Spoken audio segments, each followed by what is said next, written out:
Hello everyone, this is Ritu and welcome to study more knowledge. तो CTET के previous year questions हम discuss कर रहे हैं और इन वीडियोस में आप देख रहे हैं सोशल साइंस के प्रीवियस ईयर क्वेश्चंस को विद एक्सप्लेनेशन। तो इन वीडियोस में हम बेसिकली जो आपके लेटेस्ट प्रीवियस ईयर के क्वेश्चंस हैं उनको डिस्कस कर रहे हैं, जो कि दिसंबर 2022 और 23 में पूछे गए थे। तो ये जो सीरीज़ है अगर आप फॉलो करते हैं इससे आपको काफ़ी बेनिफिट होगा। आने वाले एग्ज़ाम्स में आप अच्छा स्कोर कर पाएंगे, बेहतर अंडरस्टैंडिंग बनेगी। तो इस सीरीज़ को ज़रूर फॉलो करें। इसके अलावा आप मेरे डेट वाइज प्रीवियस ईयर की वीडियोस भी देख सकते हैं, जिसमें कि आपका ज़्यादा टाइम ना लगा करके कम टाइम में ही आपकी तैयारी अच्छी हो जाएगी। तो चलिए शुरू करते हैं। You can also follow my social media, Facebook page, Insta ID and Telegram channel, link आपको डिस्क्रिप्शन में मिल जाएगा। क्वेश्चन है यहाँ पर आपको हिंदी में दिखाई दे क्वेश्चन, अभिकथन और कारण दिया गया है इसका। तो यहाँ पर आपको सही ऑप्शन सेलेक्ट करना है। हिंदी में देख लीजिए, आगे इंग्लिश में भी देख लेते हैं इसको एक बार। Assertion and reason. तो असर्शन एंड रीज़न जैसा कि मैंने आपको बताया था, सबसे पहले आपको देखना होता है कि दोनों सही है या नहीं, और फिर इनका आपस में कनेक्शन है कि नहीं। मतलब जो पहला वाला है असर्शन जो है, ये इसका जो रीज़न दिया गया है हमें वो सही दिया गया है कि नहीं हुआ दिया गया है। ये जो घटना होती है बेसिकली, ये जो कथन दिया होता है, ये बेसिकली इसका जो रीज़न होता है ये होता है, इस रीज़न की वजह से ये चीज़ होती है, ये ध्यान रखना। तो ये चीज़ आपको देखनी होती है, इसमें पहले स्टेटमेंट देखनी होती है सही या नहीं, और उसके बाद फिर आपको देखना होता है रीज़न सही है या नहीं। सही ऑप्शन यहाँ पर हो जाएगा फर्स्ट, दोनों यहाँ पर सही हैं, और R is the correct explanation of A. The highest tides occur during full moon and new moon days. तो मतलब बेसिकली पूर्णिमा और अमावस्या के दिन जो है हाईएस्ट टाइड्स आते हैं, मतलब सबसे ऊंचे ज्वार जो है उठते हैं पूर्णिमा और अमावस्या के दिन। रीज़न क्या दिया है कि the sun, moon and earth are in a straight line and high tides occur due to the powerful gravitational force of the sun and moon. तो जो पावरफुल फोर्स होता है, ग्रेविटेशनल फोर्स सन और मून का, उसकी वजह से जो अर्थ का जो पानी है वो क्या है ऊंचा उठता है, तो उसकी वजह से क्या होता है ऊंचे ज्वार आते हैं। तो ध्यान रखना ये सीधी लाइन में होते हैं, पोजीशन भले इनकी अलग अलग होती है दोनों सिचुएशन में, पूर्णिमा और अमावस्या में। देखो अभी हम देखेंगे पोजीशन कैसी होती है इनकी।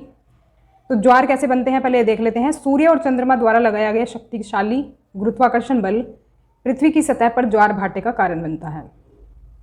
तो मतलब सूर्य और चंद्रमा का ये गुरुत्वाकर्षण बल होता है जिसकी वजह से ज्वार भाटे आते हैं। चंद्रमा के गुरुत्वाकर्षण बल के प्रभाव में पृथ्वी का जल चंद्रमा के निकट आ जाता है और उच्च ज्वार का कारण बनता है।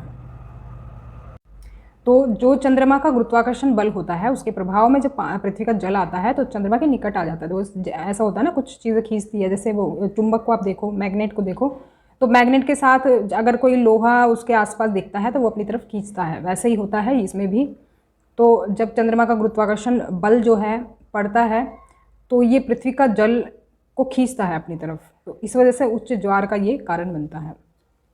वैसे ही सूरज के साथ भी होता है, सूरज का भी गुरुत्वाकर्षण बल जब खींचता है तो अभी होता क्या है, ये दोनों एक ही स्ट्रेट लाइन में होते हैं, अभी आपको दिखाऊंगी मैं आगे। तो पूर्णिमा और अमावस्या के दिनों के दौरान सूर्य, चंद्रमा और पृथ्वी एक ही पंक्ति में होते हैं। रीज़न क्या होता है, मतलब इसका प्रभाव क्या पड़ता है कि अधिक गुरुत्वाकर्षण बल पड़ता है। इस समय सबसे ऊंचे ज्वार उठते हैं और इन ज्वारों को वृहद ज्वार कहा जाता है, इंग्लिश में कहेंगे स्प्रिंग टाइड्स। तो यह पूछा जाता है आपसे कि स्प्रिंग टाइड्स कब आते हैं, तो ध्यान रखेंगे। देखो ऐसी सिचुएशन आती है, दो तरह की सिचुएशन, जब सूर्य और चंद्रमा इस तरह से होंगे और पृथ्वी यहाँ पर होगी, तो खिंचाव जो है पृथ्वी के पानी का जो है वो रहेगा ही यहाँ पर चंद्रमा के द्वारा गुरुत्वाकर्षण बल लगेगा। और यहाँ पर अगर हम देखें तो यहाँ पर सूर्य, पृथ्वी और चंद्रमा यहाँ पर भी एक ही सीध में है, लेकिन अंतर क्या है कि यहाँ पर पृथ्वी दोनों के बीच में आ जाती है। जो गुरुत्वाकर्षण बल है वो सबसे ज़्यादा यहाँ पर लगता है इस दौरान, पूर्णिमा और अमावस्या के दौरान। तो इसीलिए सबसे ज़्यादा ऊंचे जो ज्वार आते हैं वो इन्हीं दो दिनों में आते हैं। निम्न में से कौन सी स्थायी पवनें नहीं है, परमानेंट विंड कौन सी नहीं है इसमें, सही ऑप्शन हो जाएगा थर्ड, मॉनसून विंड्स। बाकी अगर हम देखें westerly winds, east winds, trade winds, ये सभी हमारी होती हैं परमानेंट विंड, यानी कि इनकी डायरेक्शन चेंज नहीं होती है, अंतर यही होता है इनमें और मॉनसूनी पवनों में।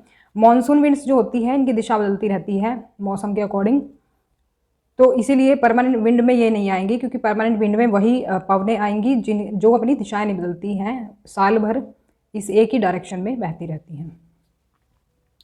तो मौसमी पवनें जो होती हैं, ये पवनें अलग अलग मौसमों में अपनी दिशा बदलती हैं। तो मॉनसून पवनें जो हैं भारत में, इनको ही सीजनल विंड कहा जाता है। जैसा कि नाम से पता चल रहा है सीजनल विंड, तो सीज़न जैसे ही होगा, जैसा सीज़न होगा उसी के अकॉर्डिंग ये दिशाएं बदलती हैं। जैसे भारत में मानसून जब आता है तो ये साउथ वेस्ट से आता है। साउथ वेस्ट से जब हवाएं चल रही होती हैं, जब मानसून आता है इस तरह से एंटर होता है भारत में, लेकिन जब ये जाता है तो ऐसे बंगाल की खाड़ी की तरफ से ये हवाएं चलती हैं, तो इनकी क्या है, डायरेक्शन बदलती रहती है। तो आप देख रहे हैं यहाँ पर भी ये जो मानसूनी पवनें हैं, यहाँ पर आपको ये डेट दी गई है किस डेट में जो है मानसून आता है। अभी मानसून का ही पीरियड चल रहा है, तो आप देखेंगे जून और जुलाई में मानसून चलता रहता है यहाँ पर, और अभी दबा के बारिश हो रही है। तो यहाँ पर आप देखेंगे सब जगह की डेट दी हुई है कि कहाँ पर कितने टाइम में मानसून आ जाता है। हाँ, थोड़ा सा डिले हो जाता है कभी कभी, लेकिन एग्जैक्ट जो डेट है वो यहाँ पर दी गई है।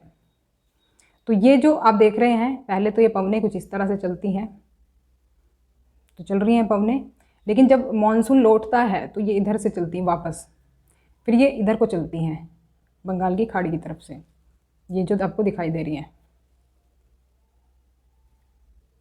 पृथ्वी की सतह से आरंभ करते हुए वायुमंडल की परतों का सही क्रम कौन सा है? तो ये बहुत इजी क्वेश्चन है, और लेयर्स से क्वेश्चन हमेशा आता है, तो लेयर्स आपको पता होनी चाहिए, सीक्वेंस पता होना चाहिए, इनके बारे में बेसिक नॉलेज आपको होनी चाहिए, जो कि आपको ज्योग्राफी में मिल जाएगी, मैंने भी कराया हुआ है। इंग्लिश में भी यहाँ पर क्वेश्चन आप देख सकते हैं, सही ऑप्शन हो जाएगा सेकेंड। तो लेयर्स का जो सीक्वेंस है वो यहाँ पर troposphere, stratosphere, mesosphere, outer atmosphere. तो इन्होंने बेसिकली 2 लेयर्स हटा दी हैं और आउटर एटमोस्फेयर रख दिया है लेयर। देखो इसमें कंफ्यूज नहीं होना, आउटर एटमोस्फेयर का मतलब वही हो गया बाहरी वातावरण। तो क्योंकि हमें सीक्वेंस पता है, ट्रोपोस्फेयर पहले आती है, उसके बाद स्ट्रेटोस्फेयर, फिर मीजोस्फेयर, तो इनका सीक्वेंस पता है, तो लास्ट वाली अपने आप ही पता चल जाएगी। कुछ इस तरह से होता है। तो यहाँ पर इन्होंने 2 लेयर्स को हटा करके आउटर एटमोस्फेयर लिख दिया है, तो बाकी इस तरह से सीक्वेंस रहेगा। तो बेसिक जो चीज़ें हैं यहाँ पर आपको दी गई हैं। एक तो ये पूछा जाता है कभी कभी कि टेम्परेचर कहाँ पर बढ़ता है घटता है, इस तरह से, और टेम्परेचर भी यहाँ पर दिया गया है, कहीं पर टेम्परेचर कम हो जाएगा, कहीं पर ज़्यादा हो जाएगा। इसके अलावा इनकी जो लेंथ है वो पूछ ली जाती है कि कितने किलोमीटर तक फैली हुई है। वैसे जनरली ऐसा क्वेश्चन पूछा नहीं जाता, पूछा जाता है कि कौन सी लेयर में कौन सी घटनाएं होती हैं, तो ये आपको ध्यान रखना है। किस प्रकार की ग्रामीण बस्तियों में घर पास पास बने होते हैं? यहाँ पर सही ऑप्शन हो जाएगा फोर्थ, कॉम्पैक्ट। कॉम्पैक्ट होता है सघन, जब बहुत पास पास घर बने होते हैं। तो जो सघन बस्तियाँ होती हैं उनमें घर आपको पास पास मिलेंगे, काफ़ी पास पास बने होते हैं। जैसे कि हम कहें, जैसे कि ये मैदानी एरिया जो है वहाँ पर आपको घर पास पास मिलेंगे, क्योंकि लोग ज़्यादा संख्या में बसे होते हैं। लेकिन जो आपका ये माउंटेन रीजन्स होते हैं वहाँ पर लोग दूर दूर बसे होते हैं, तो वहाँ पर आपको स्कैटर्ड होम मिलेंगे, यानी कि दूर दूर घर मिलेंगे। कुछ इस तरह से होता है। देखो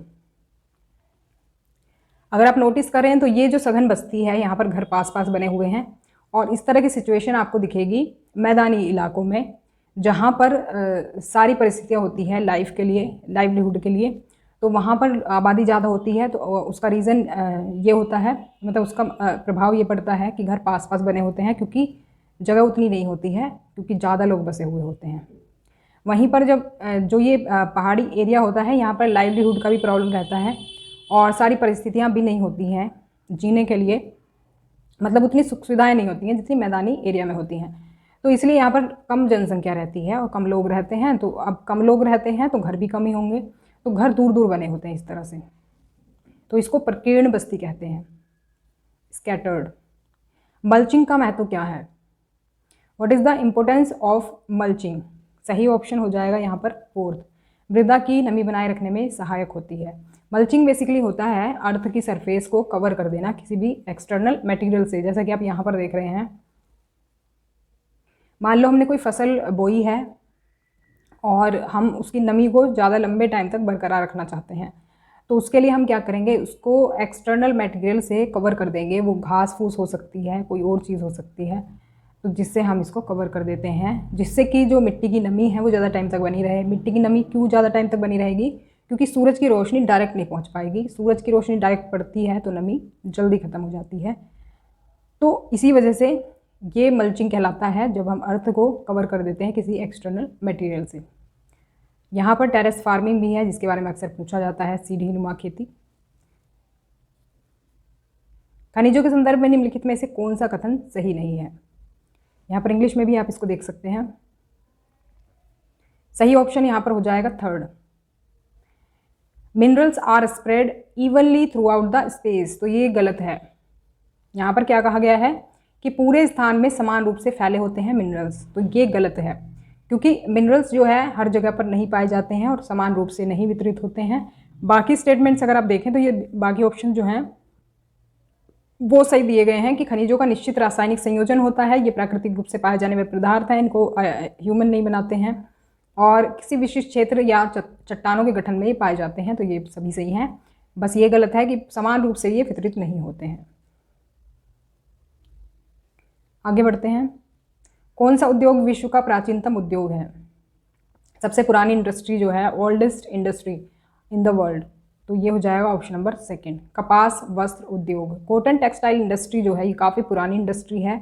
अभी देखो, अभी तो मशीनें आ गई हैं, हैंडलूम्स आ गए हैं, सॉरी पावर लूम्स आ गए हैं। पहले हैंडलूम्स होते थे जिनसे हाथ से मतलब कपड़ा बनाया जाता था, तो अभी पावर लूम्स जो आ गए हैं उससे थोड़ा सा ये इंडस्ट्री जो है बढ़ी है। अभी तो खैर ख़त्म सी ही हो गई है कॉटन टेक्सटाइल इंडस्ट्री, लेकिन ये जो इंडस्ट्री है सबसे पुरानी है। पहले हाथ से कपड़े बुने जाते थे, उसके बाद मशीनों से बुने जाने लगे। तो सबसे पुराना जो उद्योग है वो है कॉटन टेक्सटाइल इंडस्ट्री। यहाँ पर दो स्टेटमेंट्स दी गई हैं और सही और गलत चुनना है। इंग्लिश में भी देख लेते हैं। सही ऑप्शन हो जाएगा फर्स्ट, ए और बी सही है, दोनों मतलब सही हैं यहाँ पर स्टेटमेंट्स। पद सरकार, राज्य और सरकार का अंतर्बदल नहीं किया जा सकता, यानी कि राज्य और सरकार को ना आपस में इंटरचेंज नहीं कर सकते हम। सरकार कानूनों के प्रबंधन और उन्हें लागू करने के लिए उत्तरदायी होती है, और जबकि राज्य एक ऐसी राजनीतिक संस्था है जो उन प्रभुत्व संपन्न लोगों का प्रतिनिधित्व करती है जिन्होंने एक निश्चित क्षेत्र पर अधिकार कर रखा है। हम ये कह सकते हैं कि सरकार का जो काम होता है, क्या कानूनों का प्रबंधन वगैरह करना होता है, उनको लागू करने का काम होता है गवर्नमेंट का, कानून को बनाना और लागू करना। लेकिन जो राज्य है वो पॉलिटिकल इंस्टीट्यूशन है जो उन लोगों का प्रतिनिधित्व करता है जिन्होंने एक क्षेत्र पर अधिकार करा हुआ है, एक निश्चित अधिकार क्षेत्र पर ये काम करता है एक तरह से। नेक्स्ट क्वेश्चन में आपको दिया गया असर्शन और रीज़न, तो यहाँ पर वही वैसे ही सॉल्व करना है इसको। पहले देखना है सही है कि नहीं है दोनों, और फिर इसके बाद आपको देखना है कि जो रीज़न दिया है वो सही दिया गया है कि नहीं। तो सही ऑप्शन हो जाएगा फर्स्ट, दोनों सही हैं और एक्सप्लेनेशन भी सही दी गई है, यानी रीज़न सही दिया है। केरल और लद्दाख की भौगोलिक विशेषताएं भिन्न हैं, किंतु उनका इतिहास समान सांस्कृतिक प्रभावों का साक्षी रहा है। इसका मतलब है कि भौगोलिक विशेषताएं होती हैं, जैसे कि जोग्राफिकल फीचर्स की वहाँ पर ठंड है, गर्मी है, मतलब किस तरह की वहाँ पर जलवायु पाई जाती है, किस तरह से लोग रहते हैं वहाँ पर। तो वो जो है एक तरह से भौगोलिक फीचर्स वैसे भी मतलब बेसिकली वो चीज़ें आती हैं जिसमें जो नेचुरली चीज़ें हमें मिलती हैं, वहाँ का क्या है स्ट्रक्चर, कैसा है वहाँ का, जलवायु वहाँ पर कैसी है, ये सभी चीज़ें भौगोलिक फीचर्स में आती हैं। तो ये दोनों की अलग है। केरल में देखेंगे आप तो केरल में गर्म जलवायु पाई जाती है, जबकि लद्दाख में ठंडी जलवायु पाई जाती है। इसके अलावा केरल में पानी की कमी नहीं है, लेकिन लद्दाख में पानी की कमी होती है। रीज़न दोनों अलग अलग ही हैं दोनों के। लद्दाख में बारिश नहीं होती है और केरल में बहुत बारिश होती है। तो बहुत सारी चीज़ें हैं जिसकी वजह से इनके ज्योग्राफिकल फीचर्स जो हैं अलग होते हैं। लेकिन कहा गया है कि इतिहास लगभग समान सांस्कृतिक प्रभावों का साक्षी रहा है।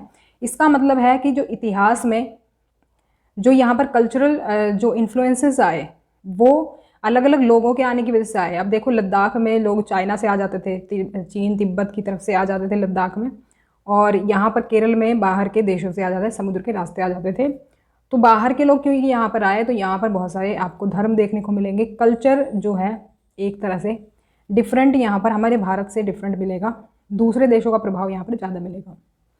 कारण क्या दिया गया है? इतिहास तथा भूगोल अक्षर क्षेत्र विशेष के सांस्कृतिक जीवन से बंधे होते हैं।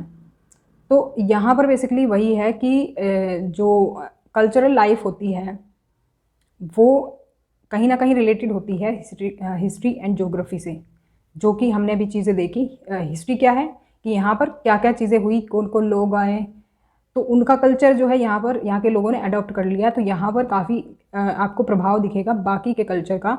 ऐसे ही ज्योग्राफी है, ज्योग्राफी भी जो है जैसा स्ट्रक्चर होगा, जगह का जैसी परिस्थितियाँ वहाँ पर मौजूद होगी, तो उससे रिलेटेड होते हैं कल्चरल लाइफ से।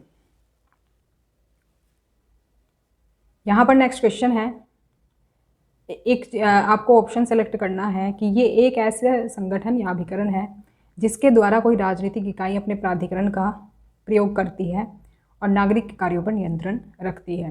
तो कौन है ऐसा संगठन? ये आप इंग्लिश में भी देख सकते हैं। यहाँ पर सही ऑप्शन हो जाएगा थर्ड, गवर्नमेंट। तो गवर्नमेंट है ऐसी ऑर्गेनाइजेशन जो कि अपने जो है अधिकारों का प्रयोग करके नागरिक के कार्यों पर नियंत्रण रखती है, और हम नागरिक ही गवर्नमेंट को ऐसा अधिकार देते हैं। वैसे तो खैर ये डेमोक्रेटिक गवर्नमेंट की बात हो गई अब, क्योंकि हमसे टाइप तो पूछा नहीं है।